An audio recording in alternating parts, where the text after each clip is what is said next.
Bonjour à tous, bonjour à toutes. Bienvenue sur le podcast de Parlons Céto, dédié à l'alimentation cétogène. Ce podcast, c'est un moyen pour nous de partager avec vous notre vécu, nos astuces et notre pratique individuelle de l'alimentation cétogène dans une société qui devient de plus en plus accro au sucre. On partagera également avec vous nos petites recettes de cuisine pour vous donner un aperçu savoureux de cette alimentation qui se veut avant tout gourmande. Et puis on répondra à vos questions si vous en avez à la fin de chaque épisode pour vous donner un coup de pouce sur votre adaptation. Ce podcast, il est de nous à vous pour vous informer, vous accompagner. Allez hop, c'est parti!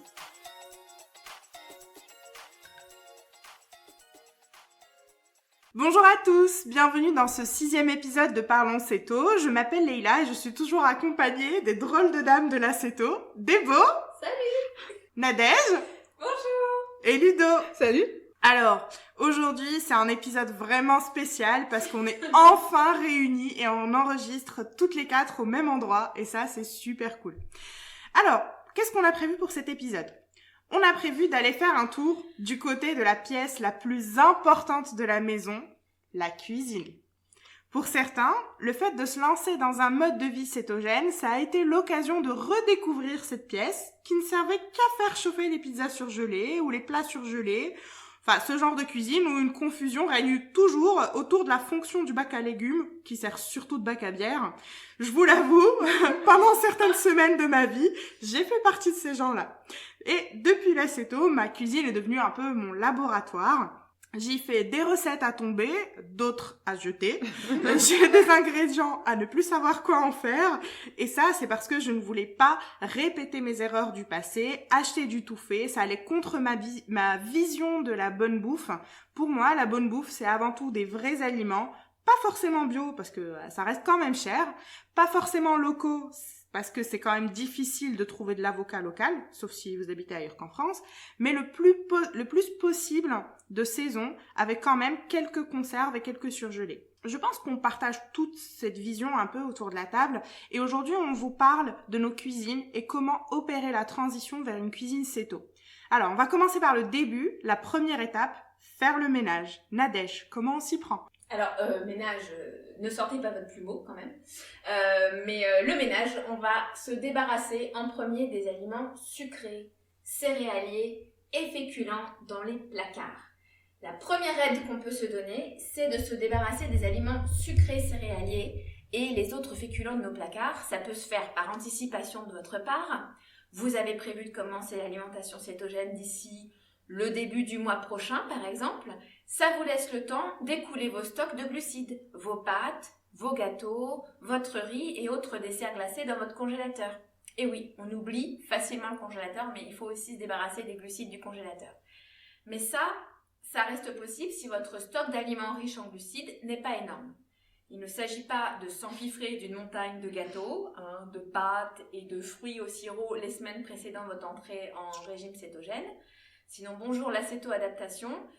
Si vous passez d'un banquet de glucides à moins de 20 grammes de glucides par jour, ça risque de vous entraîner vers une grippe cétogène peu plaisante. Je rappelle que la grippe cétogène, c'est ces symptômes un petit peu ennuyeux qu'on peut avoir durant la phase d'adaptation et qui vont se résulter en maux de tête, en crampes, en manque d'énergie. Donc, si vous le pouvez, vous triez vos placards de potentiels futurs ennemis. Alors, vous pouvez également, comme je l'ai fait moi-même, donner autour de vous ces aliments qui vont vous gêner. Vous donnez le reste de farine de blé à Tati Jeannette ou vous distribuez les paquets de sablé breton aux collègues du bureau. Vous pouvez aussi faire don de vos denrées à des associations autour de chez vous. Votre changement d'alimentation peut finalement faire l'objet d'un petit cadeau à ceux qui en ont besoin.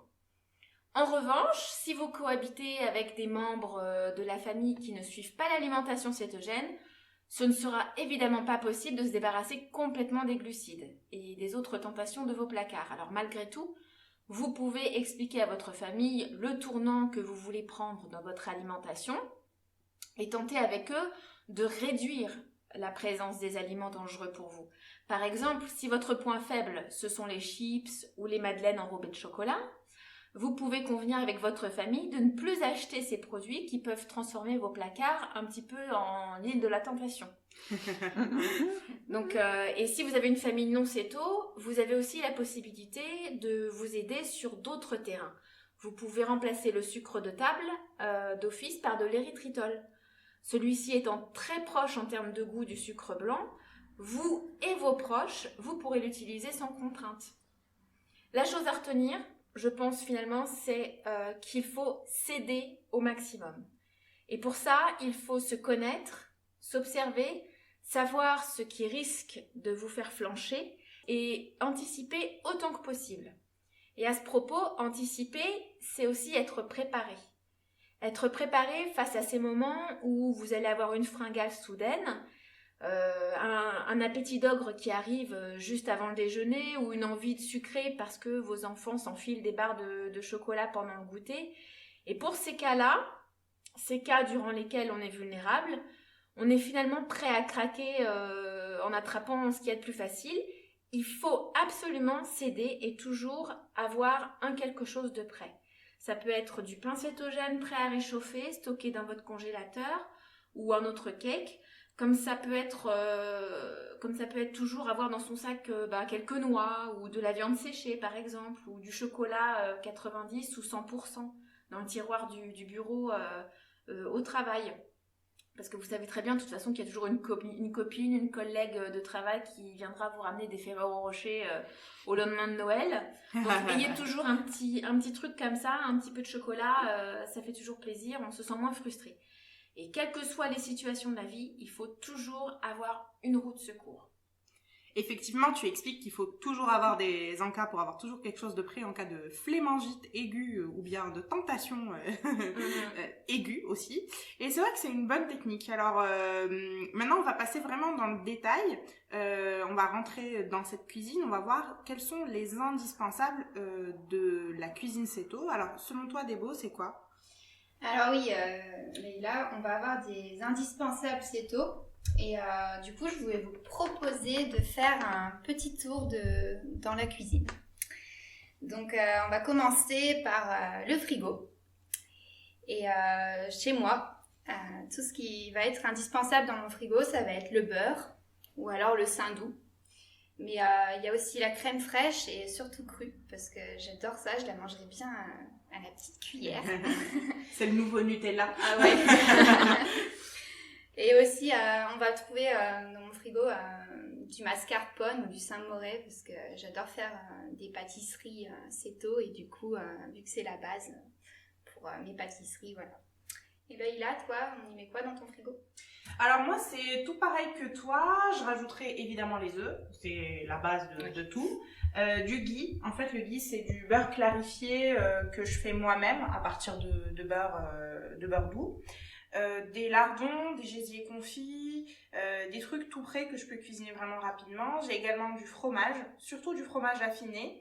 Et de temps en temps, du yaourt à la grecque ou des petits suisses pour ce petit côté régression et retour en enfance. Et de la crème liquide pour faire une chantilly express si j'en ai envie. Voilà. Et j'ai très très souvent des morceaux de viande au frais, notamment de la basse-côte ou des côtes de bœuf si je trouve une promo quand je fais mes courses, quoi. Ah oui, c'est vrai, en plus, la crème fraîche avec de la viande, moi, perso, j'en ai aussi tout le temps et c'est très bon. Alors après le frigo, bien sûr, j'ai la chance d'avoir un congélateur. Donc dans mon congélateur, je vais y trouver de la mozzarella, en pain surtout, pour faire tout ce qui est pâte à pizza ou même à gâteau. Il y a aussi du persil. Alors c'est un peu bizarre. Un peu ragoûtant au début, mais j'adore ça maintenant parce que c'est riche en potassium et du coup je me suis ouverte au jus de persil. Waouh. Je te crois. Moi aussi, c'est ça le bon mot, je me suis ouverte au jus de persil. Alors j'ai quelquefois de l'avocat aussi en petit dé que j'achète chez Picard ou Carrefour, surgelé, et ça permet d'en avoir n'importe quand, même quand c'est pas la saison. Et bientôt, je vais pouvoir y mettre des framboises que je vais aller cueillir dans la ferme à côté de chez moi. Ludo, toi, qu'est-ce qui se passe dans ton congèle ? Qu'est-ce que tu y mets ? Moi, en fait, finalement, dans mon congélateur, comme tout le monde le sait, je ne suis pas une énorme gourmande. Ça va beaucoup tourner autour de quelques légumes surgelés. J'achète souvent des champignons, des poireaux. La plupart du temps, je vais me contenter de ça. De temps en temps, des brocolis. Mais les brocolis, ça met beaucoup plus de temps dans mon congélateur, je vais l'avouer. Et parfois, je vais m'acheter des petits paquets de fruits rouges pour me faire des faux yaourts, par exemple. Donc, en fait, c'est une liste de congélateurs très, très basique. Ce qui va prendre un peu plus de place dans mon congélateur, ça va être tout ce qui est protéines, des steaks hachés. Les steaks hachés, ça me sauve la vie quand je rentre, que j'ai rien cuisiné. Ouais, c'est génial. Non, mais c'est génial. Et moi, mes steaks hachés, je les fais cuire au micro-ondes. Sur une puissance un peu moins basse. Et après, une fois qu'ils sont chauds, c'est parfait, c'est magnifique, je vous jure. Faudrait d'ailleurs que je poste un de ces jours sur Instagram. Je les fais cuire au micro-ondes et je rajoute le beurre dessus. C'est vous dire que La gastronomie française. Tu veux dire le suicide de la gastronomie française? La vraie En flemme. 5 minutes, non, chers auditeurs, en 5 minutes, c'est prêt. Et ça vous nourrit son homme et sa femme et ses enfants, tout ce que vous voulez. Sinon, il y a aussi des crevettes. Bon, là, je vous rassure, j'ai pas de recette à proposer. J'ai donc des crevettes et des fruits de mer, un pot de gésier et souvent une tranche de foie ou de cœur pour toujours avoir des abats sous la main. Tout le monde connaît mon amour pour les abats, mais la difficulté que j'ai, c'est d'en avoir tout le temps. Donc, j'essaie toujours d'avoir mon petit pot de gésier et ma tranche de foie. Et avec ces quelques aliments, je tiens le siège pendant des années. Deux mois micro-ondes. 2 mois de steak haché micro-ondes. Ouais, j'avoue, les steaks hachés, moi aussi j'en ai dans mon congèle, mais par contre, au micro-ondes, moyen. Mais bon. Moi, je l'ai fait à l'air fryer et c'est top. Alors maintenant aussi dans la cuisine, on va avoir des placards. Et du coup, on va continuer dans les placards. Pour ma part, dans mon placard, je trouve de l'huile de coco et du foie de morue. Alors là, du foie de morue, j'en ai beaucoup parce que j'adore ça, j'en raffole. J'en mange même des fois au petit-déj, du coup, voilà. Là aussi, exploit. Moi, je te suis complètement Je comprends assez, j'avoue, ouais. Je vais avoir aussi des asperges avec un peu de mayonnaise, des haricots verts, du concentré de tomate. Et aussi du konjac, bien sûr, parce que ça aussi, c'est la base en céto. Ça rend bien pratique. Enfin, c'est bien pratique, ça rend bien... Service, voilà, merci. J'ai également un placard à pâtisserie où je mets toutes sortes de farines céto, comme celle de courge, de lin, d'amande, du psyllium, de la vanille et aussi de l'érythritol. Alors, et toi, Nadège, qu'est-ce que tu vas mettre dans tes placards et surtout à pâtisserie? Pardon, Débo, moi, si tu me prêtes ton placard, moi, je rajouterais juste des sardines, en fait. Il est parfait, ton placard. Ah ouais, mais j'aime pas les sardines. C'est vrai? Non. Bon, du coup. Et le thon? Ouais, le thon et des sardines, franchement. Dans ce cas-là, on met les macros aussi. Aussi. Je veux dire, c'est le trio. Bon alors, moi, donc dans mon placard à pâtisserie, pour être spécifique, c'est sûr, il y a un investissement à faire au départ, pour toujours avoir de quoi se faire du pain céto ou des petits gâteaux. Pour ça, j'ai obligatoirement une poudre d'oléagineux. Alors ça peut être de la poudre d'amande, c'est la plus versatile pour des créations sucrées comme salées. Et puis si on veut, on pourra rajouter de la poudre de noisette. C'est un petit plus quand on veut faire par exemple un gâteau au chocolat, c'est toujours bien, de la poudre de noisette. À ça, une autre base, je dirais, c'est avoir un sucrant cétogène. L'érythritol étant génial parce qu'il y a un goût proche du sucre blanc et qu'il n'est pas détectable finalement dans une préparation. Typiquement, moi je vais prendre le Purvia original. Et puis un édulcorant qui mélange stevia et érythritol, comme par exemple le Purvia Stevia ou le Daddy Zero Stevia, qui va permettre de sucrer un gâteau en utilisant moins de sucrant. Ensuite, j'ai un panel de farine, j'ai un bon panel de farine cétogène. Alors j'ai la farine de coco, la farine de lupin, celle de lin, celle de courge. J'ai également un bon steak de graines. Un bon steak. Merci Ludo. Alors on parle de steak haché, machin. Moi je suis partie dans les steaks. Non, mais j'ai un stock de graines dans une boîte. Alors en priorité, j'ai les graines de lin que je choisis plutôt dans la catégorie dorée parce qu'elles sont plus agréables et plus douces en goût. J'ai des graines de chia qui sont régulatrices du transit et qui ont un pouvoir gélifiant aussi dans la pâtisserie. Après les graines de sésame, de tournesol, de courge, enfin voilà, on s'amuse. J'ai du psyllium qui intervient dans beaucoup de recettes pour aérer une préparation en gonflant et qui va aussi gélifier au contact du liquide. Et puis le chocolat, il faut le chocolat. J'ai bien sûr du chocolat, j'en ai du 99 et du 100%. Parfois du 90 pour déguster comme ça après le café. Mais avant tout, j'ai du cacao en poudre parce que je trouve ça très pratique et c'est beaucoup plus économique que des tablettes de chocolat pour les recettes. Moi, la majorité de mes recettes, j'utilise du cacao en poudre parce que ça coûte moins cher et voilà, je trouve que c'est beaucoup plus accessible. Et puis enfin, j'ai toute une catégorie de noix. J'ai des pécans, des amandes, des macadamias, des noix du Brésil. C'est super en encas, c'est extra dans un gâteau au chocolat, donc c'est vraiment un truc qui fait partie des indispensables du placard de la pâtissière. C'est sûr que quand on aime faire des recettes, il faut avoir quelques indispensables dans son placard et dans son frigo.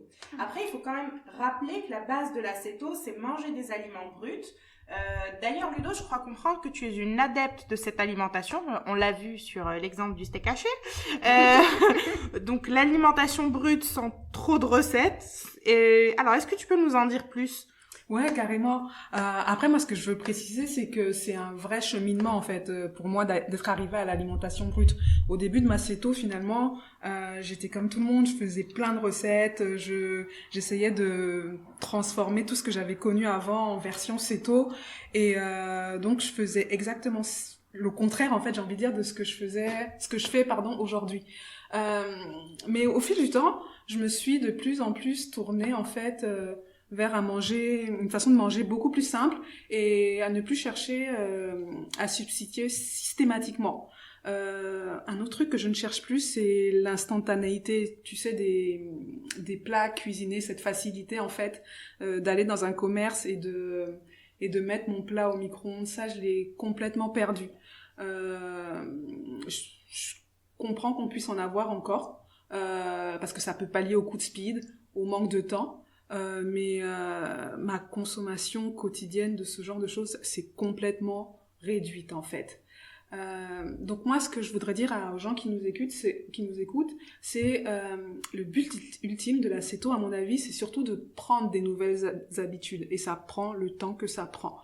D'apprendre à trouver plaisant le goût des vrais aliments, de s'approprier des recettes toutes simples. Et quand je dis simple, ça peut être un peu de gras dans une poêle, de la viande, du poisson et des légumes, et savoir apprécier ça en fait. Mais quand on sort de plusieurs années de glucides, ça peut être compliqué. Donc laissez-vous le temps. Pas de pression, c'est un cheminement. Et ça viendra. Et ça viendra sous des formes différentes, parce que, en fonction des personnes, parce qu'on a déjà commencé la céto chacun pour des objectifs différents, on a des caractères différents, on va avoir chacun des expériences différentes, notamment en fait en société, avec la famille, avec les amis, et on va apprendre aussi à se positionner différemment par rapport à notre capacité à assumer notre nouvelle alimentation en société. Donc voilà comment moi finalement je suis arrivée à manger plus brut, tout simplement avec le temps. Moi je sais pas comment ça a été pour toi Nadège en fait. C'est assez similaire en fait. Pour ma part, passer en alimentation céto, ça m'a vraiment permis de réduire mes envies de produits transformés. Alors certes au début, comme toi, j'ai cherché comme beaucoup des alternatives à ce qu'on pouvait trouver dans une alimentation standard, donc c'est-à-dire faire des gâteaux, du pain, chercher à les remplacer. Et ce qui est drôle en fait, c'est que comme beaucoup, en commençant la céto, j'ai tout de suite cherché d'ailleurs à trouver l'équivalent du pain du boulanger. La base. Alors qu'à la base, la baguette, mais la bien tradition. Sûr. Et en fait, ce qui est assez drôle, c'est qu'à la base, j'étais même pas trop portée sur le pain, mais je crois que c'était le symbole en fait, c'était dire la peur de la frustration que je pouvais ressentir au début de l'alimentation cétogène. Et voilà, on veut absolument pouvoir juxtaposer une nouvelle alimentation à l'ancienne. Et c'est complètement dingue en fait. Et maintenant, après plus de 2 ans de Céto, je me fais même plus de pain en fait. Des gâteaux Céto, c'est quand j'invite ou quand je suis invitée. Mais finalement aujourd'hui, quelqu'un d'extérieur pourrait dire que je mange de manière ennuyeuse parce que je mange des œufs brouillés, je mange du steak, des haricots verts, mais voilà, je mange principalement des aliments bruts que j'assemble. Mais en vérité, je kiffe vraiment ce que je mange. C'est en fait. Ça a l'air d'être ennuyeux comme ça à l'extérieur. Mais voilà, si j'ai un ami qui mange un burger frites devant moi, je suis franchement pas jalouse, quoi. Mes œufs brouillés au fromage, pour moi, c'est le paradis. Et parfois, je vais vouloir sortir un petit peu des sentiers battus. Alors bon, je vais me commander un de ces produits cétogènes tout prêt sur Internet pour avoir le plaisir de déguster un croissant ou une tortilla pour rendre la journée spéciale. Mais ça reste ultra occasionnel, en fait. Je préfère mes œufs. Moi, j'ai envie de te dire, essaye le steak haché au micro-ondes. Ça fait Non. vraiment sortir des sentiers battus. Là, tu vas pas me convertir. Leïla, tu veux pas essayer le steak haché au micro-ondes? Non mais franchement, moi je suis hyper curieuse comme personne. Je pense que je testerai juste pour le fun et je vous dirai ce que ça donne, quoi. Moi, j'ai dû l'essayer en étant étudiante, mais bon... Voilà. C'est comme les pâtes à la bière ou les pâtes au micro-ondes, les trucs un peu bizarres que tu testes quand t'es étudiant mais qui sont dégueulasses. Les œufs au micro-ondes, c'est une horreur. Ouais, c'est pas bon. Ah là. Ah là là, moi aussi je partage un peu votre mode alimentaire. Au début je faisais plein de recettes. Là récemment j'ai donné pas mal de mes ingrédients Céto à une de mes proches qui a débuté et qui a besoin de continuer à faire des gâteaux, etc. Parce qu'elle a embarqué son enfant là-dedans et voilà, et elle a besoin de lui faire des goûters, des choses comme ça. Donc j'ai donné pas mal de mes farines pour pouvoir l'aider à débuter. Et au final, moi aujourd'hui, ce qui me manque le plus, c'est plus le pain, j'en fais vraiment très rarement, ni les croissants, mais en fait, ce qui me manque, c'est les glaces, surtout quand il commence à faire bien chaud. Donc j'ai essayé de trouver plein de recettes sur internet, j'en ai essayé pas mal, mais c'est jamais vraiment ça, surtout quand tu as une envie d'une boule de glace en fait. Donc autant les bâtonnets, j'ai réussi à trouver un subterfuge, mais la boule de glace c'est toujours soit trop dur, soit voilà, c'est pas ouf quoi. Donc j'avais découvert les glaces Thirier grâce à Ludo et sa mésaventures. Bon, elle vous racontera peut-être ça un jour. En gros, j'étais une vache qui pète. Parce que j'avais mangé tout le pot, je précise. Instant de l'amour, c'est ça. Voilà. Et mais le problème, c'est que j'avais pas de Thirier à côté de chez moi, donc je m'en suis passée. Et puis récemment, j'ai eu la surprise de trouver de la glace Halotop chez Monoprix. Alors Halotop en français, mais Halotop pour les Américains. Et la grosse surprise, c'est que c'était hyper bon, voire même trop bon. Parce que c'est simple, entre mon mari et moi, le pot de 500 ml a duré 2 jours. Ah ouais, c'est dangereux ça. C'est hyper dangereux, surtout moi qui ai beaucoup de difficultés avec la modération. Voilà, c'était pas la meilleure idée du monde. Bon, alors après les ingrédients sont plutôt clean, même s'il y a forcément des additifs, mais ça allait, c'est sucré à l'érythritol, donc moins de risque de passer sa soirée aux toilettes ou voilà, comme pour Ludo. Mais, il y a toujours un mais, c'est cher, plus de 5 € le pot, et c'est très sucré. Nos papis n'avaient plus l'habitude de ça, et donc même si ça restait une bonne expérience, quelque part, on était quand même un peu déçus à la fin. Je pense pas que j'en rachèterai de sitôt, mais bon, c'est bon à savoir. C'est bon de savoir qu'on peut en trouver comme ça, au Monoprix. Et si un jour j'en ai très envie, je sais où aller, quoi.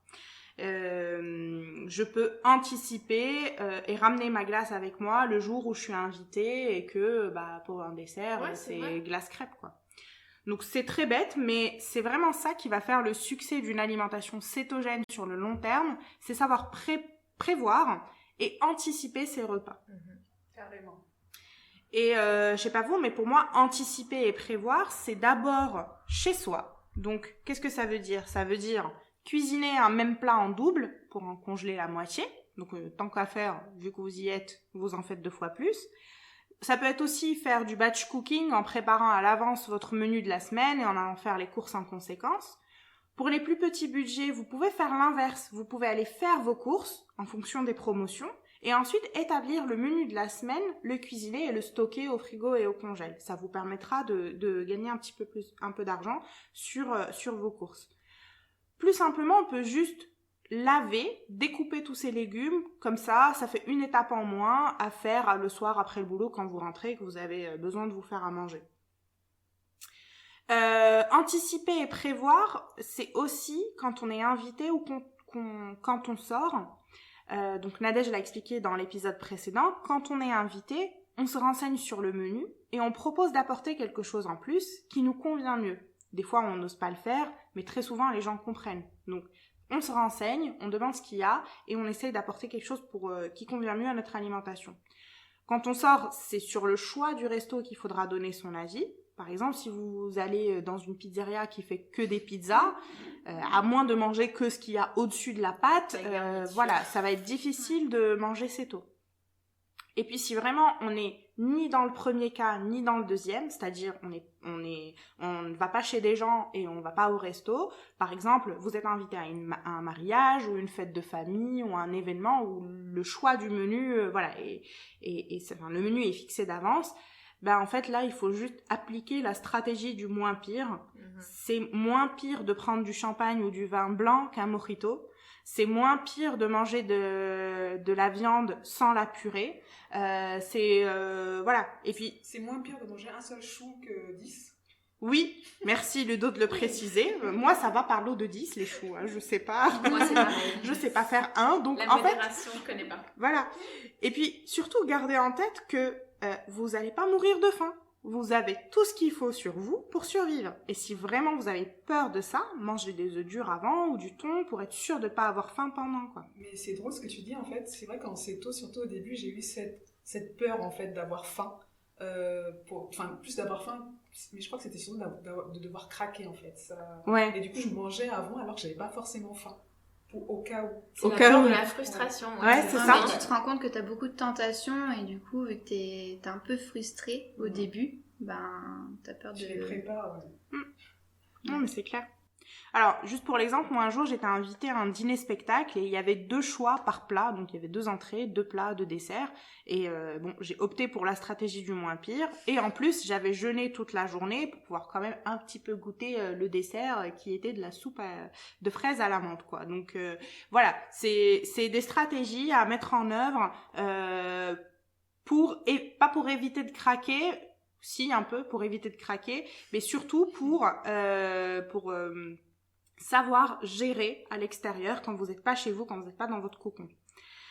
Et donc, pour le boulot, moi, j'ai choisi d'emmener ma gamelle. Et donc, je mange soit dans la salle de repos, soit à la cantine avec mes collègues. Et d'ailleurs, je fais même parfois un détour par le stand fromage. Comme ça, j'en prends un pour mon dessert.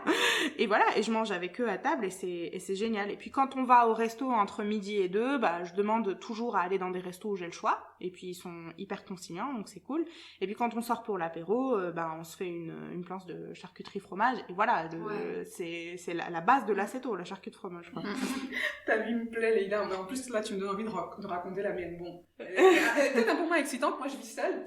Et comme j'ai dit au début, la gourmandise n'est pas un de mes vilains défauts. J'en ai plein d'autres, mais bon, c'est pas le sujet en fait aujourd'hui. Donc je disais, le fait de vivre seule et de ne pas être portée sur les folies culinaires, enfin de ne plus être portée sur les folies culinaires, on va dire, fait que mon organisation à moi, c'est de faire une grosse préparation d'un seul plat pour plusieurs jours, notamment dans mes périodes carnivores, où je mange viande, abats et gras.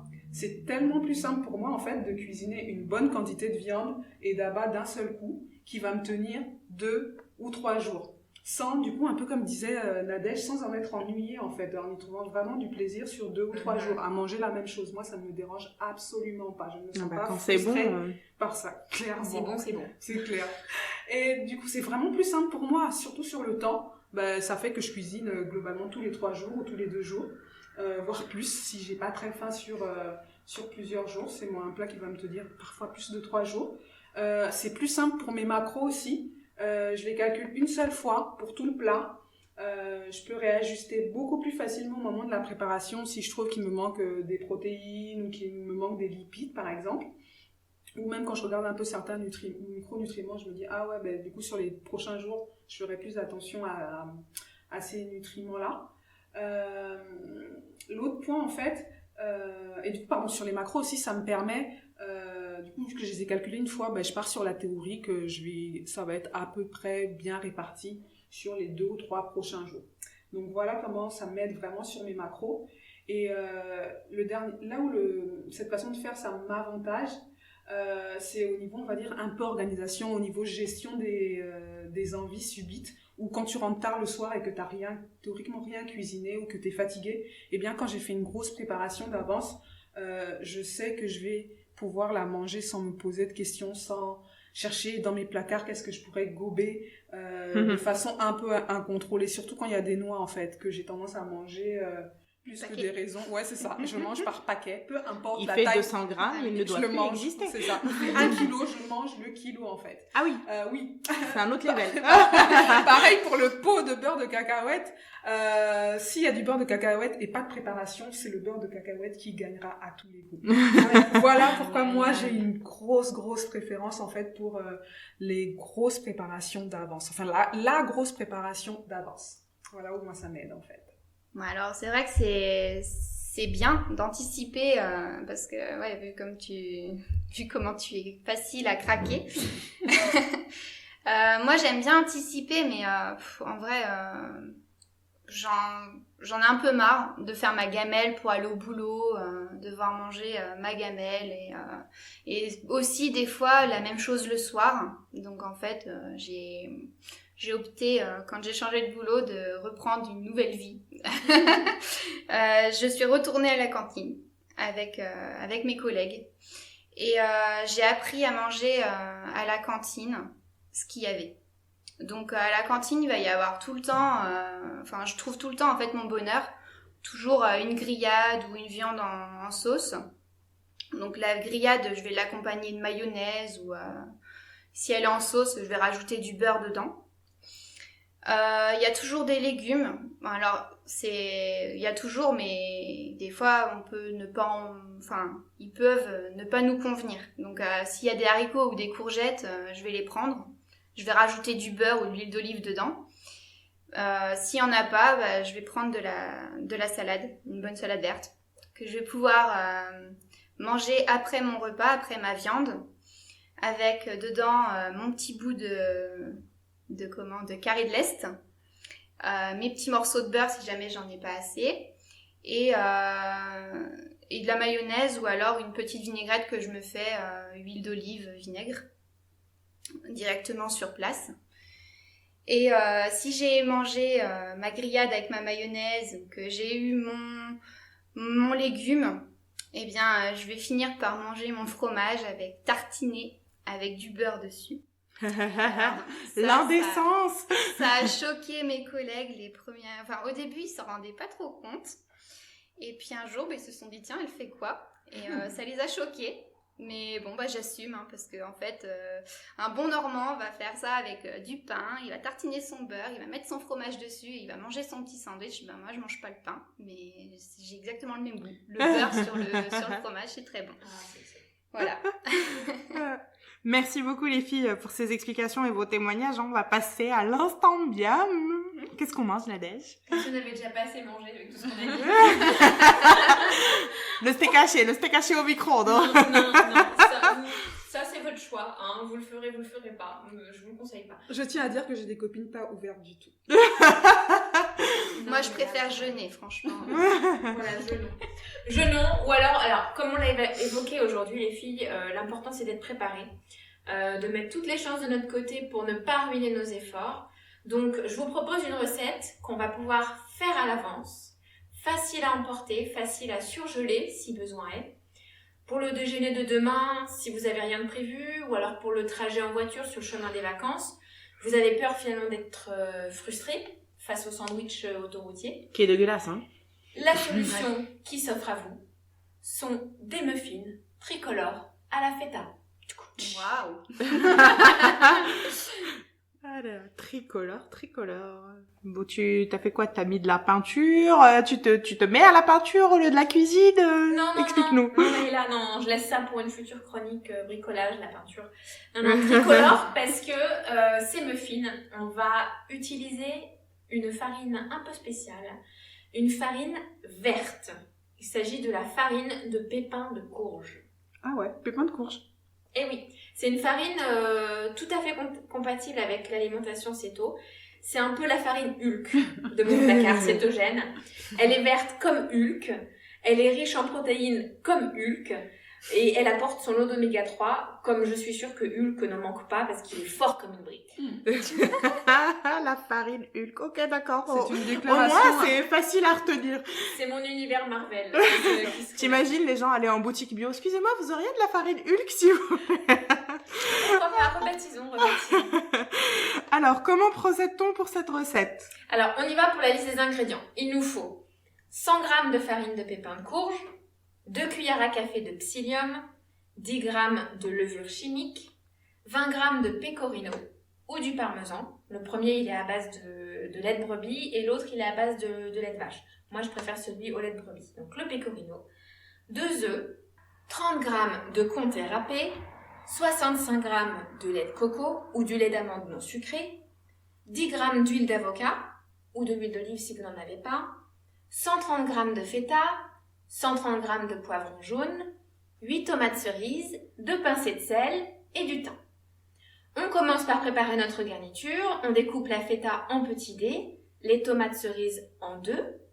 On découpe le poivron jaune également en petits dés et on va les faire revenir quelques instants à la poêle avec un peu d'huile d'olive.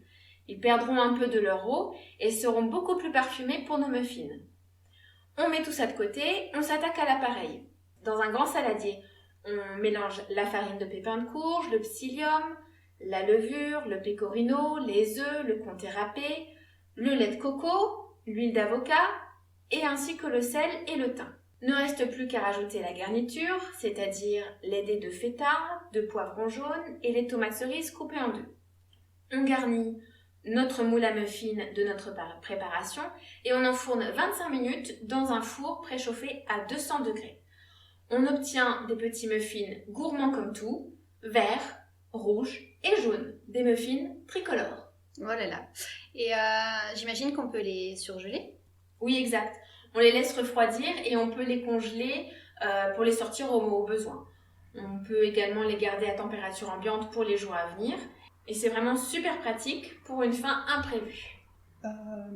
Du coup, Nadège, moi par contre, la question que je me pose là, un peu pratico-pratique, c'est la farine de pépins de courge, je la trouve où? Ah oui, en fait moi je l'achète finalement dans les magasins bio, sous la marque Bioplanète. Et on peut aussi la trouver évidemment sur certains sites de vente internet. Super, merci beaucoup Nadège. Ça me dit bien des petits muffins feta avec l'été qui commence. Pour un pique-nique aussi, c'est une super idée. Exactement, vive les muffins Hulk. Vive les muffins Hulk. Bon allez, on passe aux questions auditeurs. Qui c'est qui commence? Allez, je vais prendre la première question. C'est Pascal sur YouTube qui nous demande faut-il consommer des compléments alimentaires? Du coup, Pascal, je pense que vous avez compris quelque chose à travers votre question, c'est qu'il ne faut absolument pas manquer de nutriments. Et ça, c'est juste parfait. Par contre, je vais juste nuancer la question en 2 points. Le premier point, je dirais, c'est doit-on tous se complémenter de la même façon? Et là, la réponse, c'est non, car on n'aura pas strictement déjà les mêmes apports alimentaires en minéraux. On mange pas de la même façon, donc on n'a pas tous les mêmes apports. On n'a pas la même assimilation.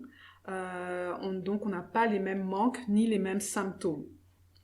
Si on choisit de se supplémenter et si on a besoin de se supplémenter, il faudra donc se supplémenter dans les minéraux dont on a identifié un besoin. Voilà, ça c'est le premier point. Donc vraiment avoir une supplémentation personnalisée, je dirais. La deuxième nuance, c'est est-ce que la supplémentation c'est forcément sous la forme de gélules ou de gouttes en fait. Là aussi, je vais dire non. Comme on l'avait dit dans les premiers épisodes, le fait de manquer de certains minéraux et nutriments, ça peut se combler par l'alimentation. Le sodium, par exemple, ça va être très simple. Il suffira de consommer suffisamment de sel. Pareil, par exemple, pour certaines vitamines du groupe B, la B12 notamment, en consommant suffisamment de protéines animales, on va rarement en manquer. Donc, mon avis, c'est déjà, dans un premier temps, de cibler sur l'alimentation. Mais l'alimentation peut ne pas suffire. Parce que, comme je disais au début, on a des goûts différents, il y a des aliments qu'on n'aime pas. Souvent aussi avec l'acéto, on mange moins. Donc on peut très vite passer à côté d'aliments qui sont très très riches en nutriments. Et pour peu aussi qu'on ait un souci d'assimilation sur certains nutriments, on peut se retrouver en plus ou moins grosse carence. Donc il faut absolument pas hésiter, je pense, à se supplémenter sous forme de gélules ou de gouttes même, à partir du moment où on se retrouve dans ces cas-là. Après, on va dire un peu la grosse alerte sur la supplémentation, c'est que le mieux, c'est toujours de se faire conseiller, soit par un médecin, soit par un spécialiste de la santé en fait, médecin, pharmacien, diététicien, naturopathe, qui va vous mettre en lumière soit certains symptômes, soit certaines interactions, soit certaines façons de les prendre en fait, qui vont rendre votre supplémentation beaucoup plus, véritablement efficace. Donc voilà, ça c'était les 2 nuances que je voulais apporter. Et le gros rappel qu'on ne dira jamais assez, c'est que quand on débute l'alimentation cétogène, des nutriments il y en a plein, des minéraux il y en a plein, mais on va déjà porter sur notre attention sur le sodium et le magnésium au début. Guetter tous les signes tels que des maux de tête, des crampes, etc. qu'on va régler très facilement en augmentant notre sodium ou en prenant même des cachets de magnésium ou en buvant des eaux particulières ou en allant sur des aliments riches en magnésium. Et ensuite, au fur et à mesure, on peut commencer à s'intéresser à des choses comme le potassium, l'iode, les oméga 3, la vitamine A et D et bien d'autres en fait, pour avoir une alimentation cétogène la plus riche nutritionnellement parlant. Mais vraiment dès le début, pensez déjà sodium et magnésium sur des apports supplémentaires si c'est nécessaire. Voilà, Pascal. Merci pour elle. Alors on a une deuxième question qui est de Adèle sur Facebook. Elle nous demande: je lis un peu partout que les fromages peuvent freiner la perte de poids. Qu'en pensez-vous? Alors moi je vais donner mon ressenti sur cette question. Au début j'en consommais beaucoup du fromage, j'en mangeais beaucoup. Et puis mon poids il s'est stoppé. J'ai eu un plateau. Et puis j'ai aussi lu partout que le fromage pouvait freiner la perte de poids. Du coup j'ai testé de ne plus en manger. Et là j'ai reperdu du poids. Après je me suis un peu documentée. Dans le fromage il n'y a plus le lactose, c'est pour ça qu'on en mange en céto. Le lactose c'est le sucre du lait. Mais par contre il y a la caséine. Et la caséine c'est la protéine du lait. Et celle-ci, elle peut être inflammatoire. Et à forte dose, si c'est inflammatoire, ça peut freiner la perte de poids. Voilà. Donc en fait, il faut tester finalement, c'est ce que tu dis, Débo. Oui, il faut tester, voir comment notre corps réagit. Et on n'est pas tous égaux. Moi, personnellement, je l'ai ressenti, cet effet du fromage, parce que j'en mangeais peut-être beaucoup trop. Ça m'arrive quand même de manger des fois, si je vais en resto japonais, je craque pour des brochettes bœuf fromage parce que du coup il n'y a que ça, par le saumon en sashimi, mais c'est pas pour autant que je vais prendre du poids parce que je vais manger une brochette bœuf fromage, mais je vais essayer de ne plus en manger autant qu'avant. Voilà. Puis je pense aussi il faut prendre en compte, moi j'ai eu ce souci-là, j'ai eu un plateau, j'ai essayé d'enlever le fromage. Et mon plateau a pas forcément bougé, mais il y a aussi l'apport en gras en fait. Le fait d'enlever son fromage en fait, finalement il y a aussi, on enlève du gras et parfois il faut juste faire évoluer son taux de lipides pour faire bouger un plateau. En faire fait. bouger le curseur. Il faut pas insister sur un taux de lipides qui est très grand, et parfois enlever le fromage, c'est pas tellement que le fromage va être inflammatoire et vous stoppez dans votre perte de poids, ça va être le gras du fromage que vous avez enlevé et qui du coup vous permettra aussi de décoller. Donc à tester. Ouais, moi je rejoins assez. Alors moi mon problème est toujours sur la modération. Au bout d'un moment, tout le monde va le savoir ce truc-là. Et donc moi j'ai remplacé à un moment l'addiction un peu au goût sucré par une addiction au fromage. Et donc en fait c'est la quantité qui joue là, et peut-être pas l'inflammation. Alors c'est vrai, c'est chez certaines personnes, ça peut être l'inflammation, mais voilà, faut aussi, comme disait Nadège, aller voir un petit peu le curseur de lipides et essayer de l'ajuster pour casser un plateau. Bon, merci les filles, encore un chouette épisode, on a vraiment pris beaucoup de plaisir à l'enregistrer, surtout que là, on était toutes ensemble, c'est la première fois qu'on le fait, on s'est vu, enfin. on a vu nos mimiques de visage et nos mises en scène théâtrales d'enregistrement.